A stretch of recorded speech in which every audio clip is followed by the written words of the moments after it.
You're on the air with Florenza, your podcast destination for authentic conversations with a twist. So, grab your favorite drink, get comfy, and join me on this unique literary journey. Cheers!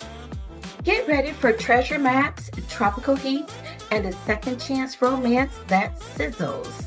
Today, I'm joined by bestselling author Libby Hubscher to talk about her newest book, Heart Marks the Spot, where a bold treasure hunter and the man who broke her heart must team up for one unforgettable summer.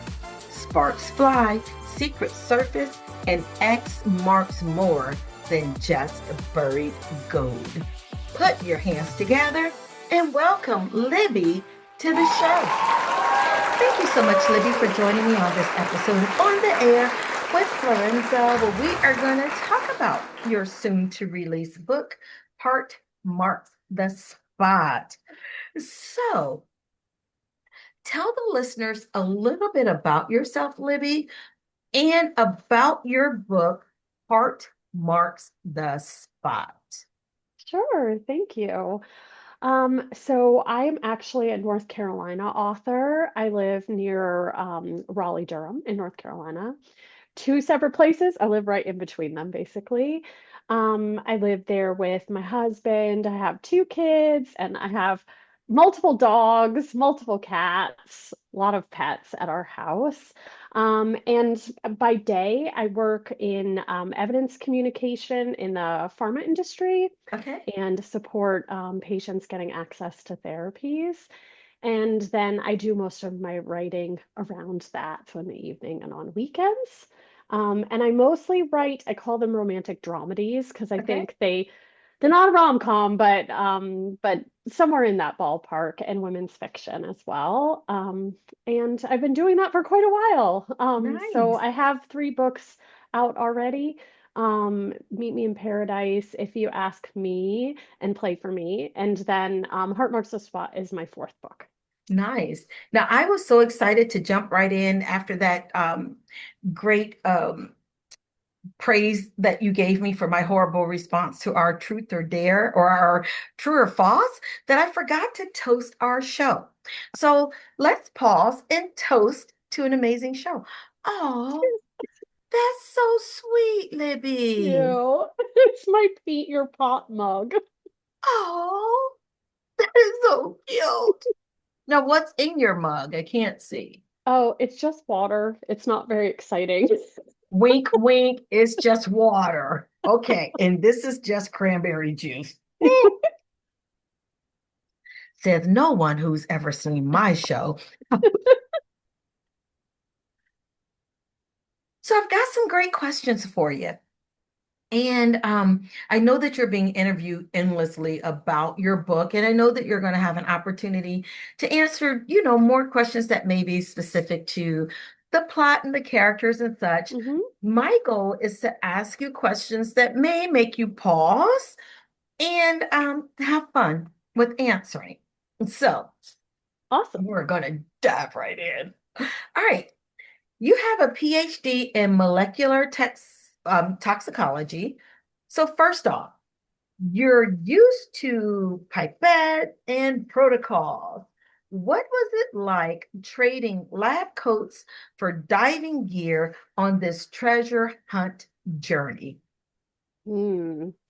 So I think, well, the switch from working in a lab to doing more of like the creative process, in my mind, not actually as different as it seems, Oh, because I think that they both require a ton of creativity and imagination, right, to solve really complex problems, whether it's like thinking about a scenario of what could happen to a character who's treasure hunting or thinking about what's going on with causing some sort of genetic process or biochemical process that's causing a disease. Like they're not that different. yeah. It's still like trying to figure out different scenarios and understand the things that might be happening.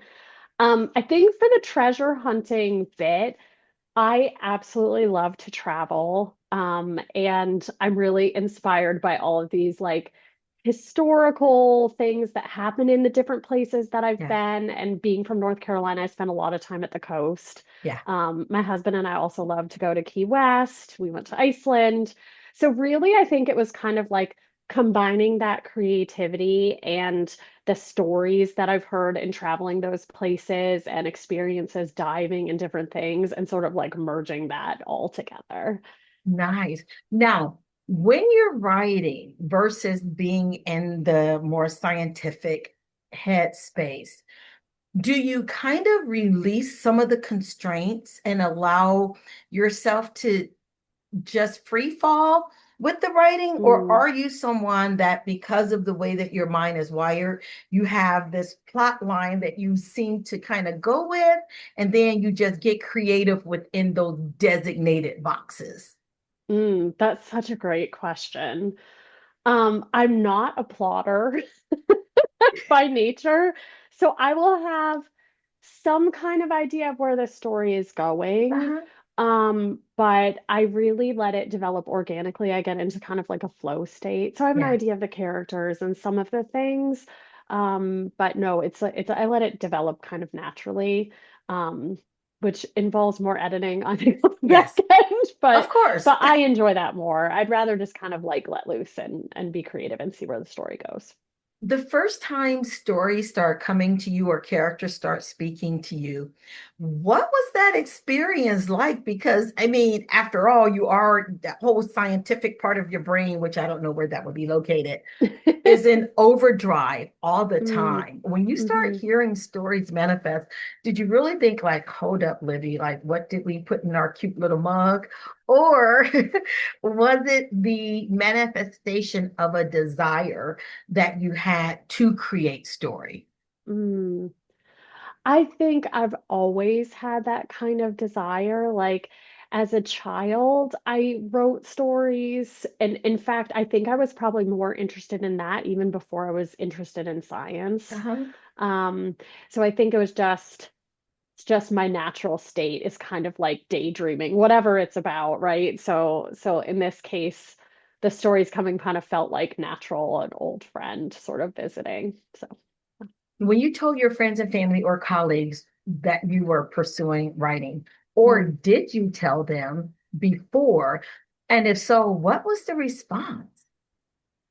So I actually have a great story about this. So many years ago, when I finished graduate school and I was working as a medical writer at like a med ed company, and I told one of my colleagues, I think I want to write books. Like, I really think that's what I want to do. And I remember she's a very sweet person, but she was like, "Oh, it's so hard. Nobody gets published. Like, that's great." And I remember thinking, I'm kind of very driven by naysayers. So, Yes. like, when someone's kind of like, oh, that's hard, you probably won't be able to do it. Like, I'm like, thanks for the fuel.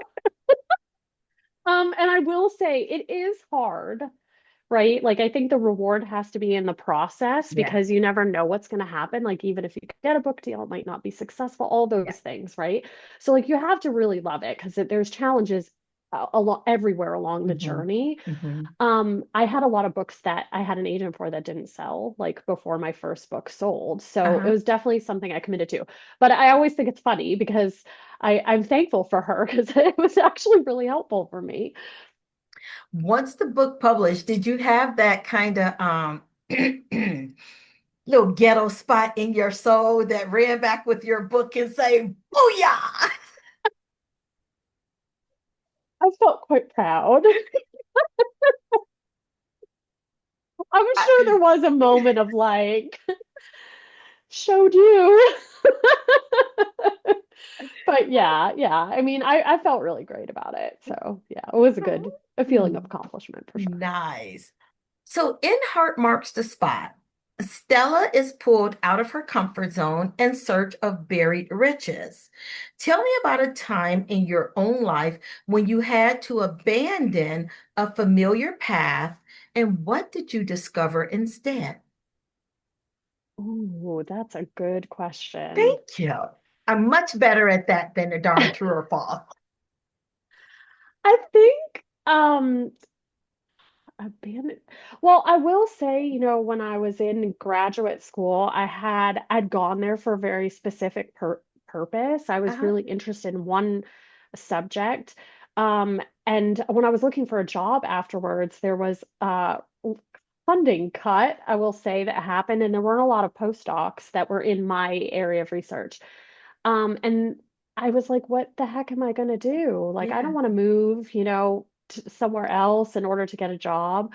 And so I really had to go down a path of like figuring out something different that I could be happy with and be a good career. And I ended up shifting towards medical writing, which ended up being a really great thing, but it was so different for me. It's not the most adventurous thing, like Uh-huh. I've been ziplining before, and that was definitely out of my comfort zone. I have no desire to do it again. But I think like those changes, like those wrenches in the plan, Yeah. like they can be so good. I think they Yeah. really led me in a great direction, but it was quite hard. I kind of had to let go of what the plan was in order to be Yeah. able to move on. Nice answer. I love that.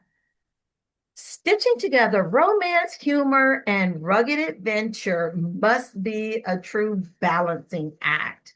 How do you juggle scientific precision with that not so much rom-com, but that Mm. spontaneity in your storytelling and blending those two processes together so that you really do get a good, clean, great read? I think balance for me is the trickiest part of writing. And I think it's also one of the most important parts, right? Yeah. Because you just want readers to have a great experience. Um, for me, I think my approach is I do love to research, so I like to, make sure I know all about the place and those little details. Like I leverage stories from the past in Iceland, kind of like myths of treasures that could exist. So Uh-huh. I love to dig into the research, but I think at the end of the day, that's more like so that the story feels grounded and believable. But for me, always when it comes to like a love story, is about the relationships and the Yeah. personal pieces. So I think my focus is always there. And then I'm like pulling in the things to Yeah. enrich the story. Yeah. But that's always the heart of it for me, is the Mhm. people. Yeah, that's so wonderful. So Stella and Huck's reunion is equal parts spark and old wounds. And I've got to tell you, only because it's in the information, like well, the image of him sitting there next to that stack of books, right, with the grin on his face, I personally wanted to choke him out myself. I'm just gonna tell you, right? Have you ever reconnected with someone personally or professionally thinking it might be magic again? And if so, how did that go? Or you can say pass. I'm trying. Oh, you know, that is actually a really funny one. I probably should pass, but I will say I did have like a professional interaction where I met someone again that I did not want to meet. And I feel like I wasn't expecting magic in that case though, but I was kind of thinking maybe I would have like some sort of great feeling of like, Uh-huh. oh, I bet with this person, and I maintained my cool, Yeah. but it ended up being so anticlimactic. We were both just very polite. I don't know. I do love though like the resolution, that you get after a relationship maybe that didn't end well in the past, even Yeah. if it's not for a second chance. But like I years and years ago, I had someone apologize like for a college dating that went wrong. Like Uh-huh. it had been at least 10 years, and they're like, I'm sorry. And that was great. Yeah. Very So I nice. love like the second chance at resolving something. Yeah. Bit different than Stella and Huck, obviously. They Yes. they Now, did you feel like for that person that asked for the apology, damn, I've been living rent free in your mind all these years? I have to remember your name. I a little bit like I was like, oh, okay. I don't feel so bad about how things went down because I'd moved on. Clearly, it was still bothering you, so that was great. Love it. Okay, so you've been praised, and I love this, For writing about women whose lives have gone wildly off track, what drew you to that theme? And is there a moment where you yourself may have felt off track or that you didn't realize you felt that way until you got to a space where you felt complete or whole? Oh, yeah, fantastic question.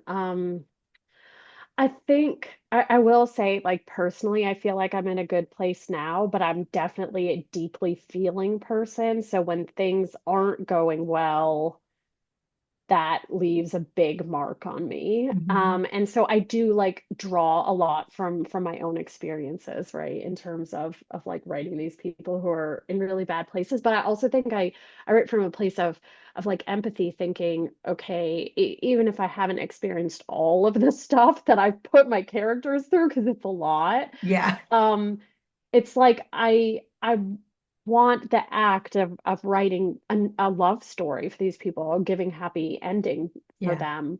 I hope that it's a hopeful act for someone to read it, right? Like that they could be maybe not in a good place, and think something better is coming along for me, like I think that's really why I do it, like because that is something I've realized in my life, that I've had a lot of really hard things happen and yeah. then been able to come to the other side of it. So it's just something I want to pass along, I guess, in whatever form it takes. When you're writing, do you ever find yourself pausing and really giving thanks that you aren't the orchestrator per se of your life because you're like, whew, I've gone through some stuff. But what I am putting my characters through, if I had to go through this, I would reach up and snatch the pen out of my own hand. Yes, for sure, for sure.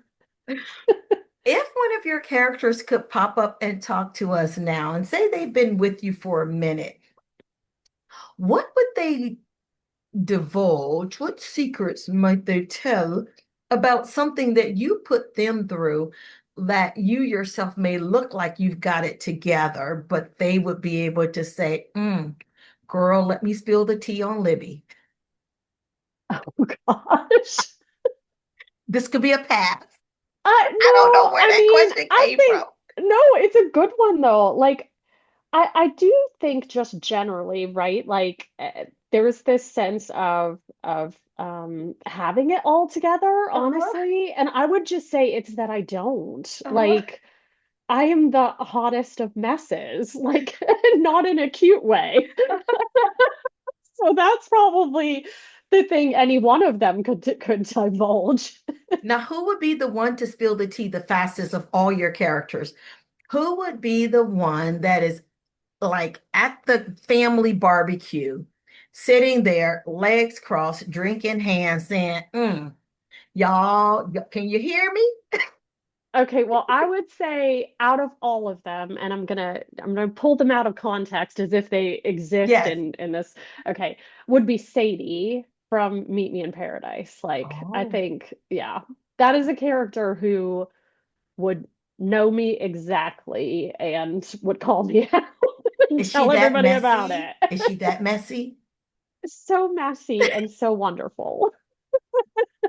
Okay, Sadie, we're going to have to read more about Sadie. Your background spans, we were talking earlier about it being biology journals and literary short stories. Mhm. What's a lesson from your scientific publications that still sneaks into your fictional writing today? Oh, that is a tricky one. I think it's just that. Like you need something. Oh, and I shouldn't say this is true for every genre, right? Mhm. Because but it is for me in the kind of fiction that I write. So at the end of the day, if you're writing a journal article or you're writing fiction, it still needs to be something that people can understand Yeah, within like their experience yeah. and their knowledge, Hmm. right? So, Hmm. like, obviously, the way you approach it in scientific journal is different, But I think that it's like you have a reader on the other end, Hmm. and they need to be able to be like, okay, I get this, I believe Yeah. this. Yeah. So I think that's the main thing, is that all of this is about communicating and creating human connection. Yeah. I love that answer. I absolutely love it. Our last question, on a personal note, between managing your writing career, raising two children, and all the pets that are in the household, Noah, I forgot what Noah's wife was, but Mrs. Noah, what's your daily ritual that keeps you grounded and joyful? Because I love all of your energy. Oh, thank you so much. I think I am a big hugger. Oh, I am too. And so, like, the one thing, even when my children were little, is I make sure that I hug everybody in my family every Mhm. day, including all the pets. So that's like one thing that I think is really important. Um, and then I also just really like to go for a walk. Like, Yeah, yeah, it's a great time to reconnect with people or with yourself. yeah, And I just have a little sun on your face, and yeah. I enjoy that for sure. My go-to, in addition to walking or just like putting my feet in the sand, or Mm. we live on a lake, and it's a little small beach-like area, but we also have water in the back. So I'll put my feet in the grass or in the sand, and I love to blow bubbles. And in Me addition to too. you're a bubble blower. I knew you were a fellow bubble blower. I felt it. I also have a thing for fireflies. Me too. And we've got a gazillion of them here. Um, we only have a little bit under 2 acres, but the fireflies love the area. So it is so magical Awesome. outside. I love it. Oh, It's yay. so great. We had a Where moment. had a whole moment. Where are the listeners able to connect with you and have their own moment? Social media, your website? Yes, so I am mostly on Instagram, I would say. That's where you'll find me most often. I do have some other places where I'm supposed to be, but I'm never on there. And then my website is just libbyhubscher.com. And you can find my new releases on there and links, and there's also a little way to contact me too. Cool beans. So we've come to the part of our show that I have dubbed One for the Road, Last Call. I don't know, it keeps changing its name. It is just a few really quick rapid fire questions, but I put these in the form of would you rather. So go ahead and take a sip. Okay. Okay. Would you rather spend a week living on a treasure boat at sea or a week holed up in a mountain lab writing your next novel? Mountain Lab writing. Wouldn't that be wonderful? Hmm. No distractions, just writing. I also don't need Dramamine for it. You do not. Would you rather host a family science experiment demo or a backyard movie night featuring Romancing the Stone? Ooh, backyard movie night all the way. Absolutely. I saw this cool thing on social media, and it's like a backyard movie theater. And I tagged my husband to it, and I call him Papa Bear. We've been together 44 years, my husband and I. And I'm like, Papa Bear, make this happen. Like, make it happen. I love it. And our last question. Would you rather take your children on a mini expedition to dig for shells or read them bedtime stories that you've made up on the spot? Ooh. We are shell digging family, 100%. We're digging those shells, baby. We're digging those shells. Well, thank you, Libby. This has been so much fun. Thank you so much. I really enjoyed this. Hey, Thanks. quick before we go, do Yes. you have a copy of your release with you? Do. I want to say that cover is so good. When I first looked at it, I almost felt like it was one of those vision board parties where you put all your vision, like everything that you want in life on a Yeah. vision board. Was that kind of the thought, or was it just all the different aspects of the story being on the cover? I think there are a lot of aspects of the story, but I think if I could have made like a vision board in advance for like the different things, this is probably what it would have looked like for sure. Yeah, Yeah, Vicky Chu is my cover designer. She did the most amazing job. I love it. it really, if no one else has said that whole vision board vibe, it definitely gave me vision board vibes. I love it. Thank you, Libby. Thank you so much. And this wraps up another episode of On the Air with Florenza. You may follow me on all social media platforms under Florenza Lee or via my website at florenza.org. Until next time, cheers.